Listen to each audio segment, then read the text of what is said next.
Angled box joints, like those on these snack trays, can be an interesting addition to your projects. Fortunately, angled box joints are a lot easier to make than they look. Starting with our stock prepped and ripped to width, all the parts are cut to length using the ultimate cutoff blade in the table saw. The ends of all the parts are then beveled, to 15 degrees in this case, but the angle doesn't matter that much. The table saw is then fitted with Freud's box joint cutter set, with the two blades aligned for 1/4-inch fingers, and the box joint jig attached to the miter gauge. No tricky angles here, keep the blades at 90 degrees to the saw top. The next step, though, does require a bit of care.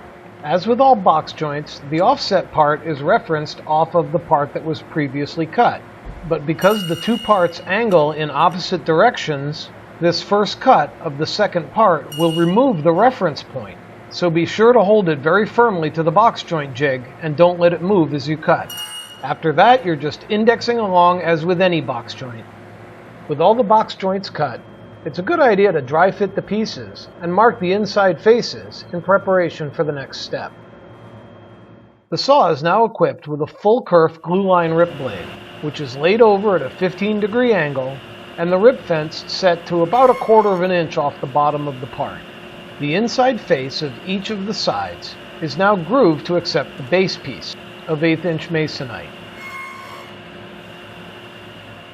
Since the sides will be at a 15-degree angle, the top and bottom edges also need to be beveled at 15 degrees.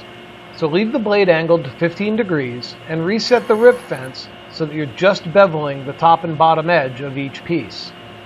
Note that each piece gets flipped from top bevel to bottom bevel. Top and bottom need to be beveled in the same direction.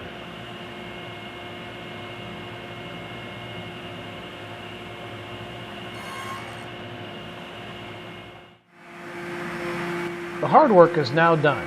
It's just a matter of sanding all the parts, gluing it all together, and applying finish.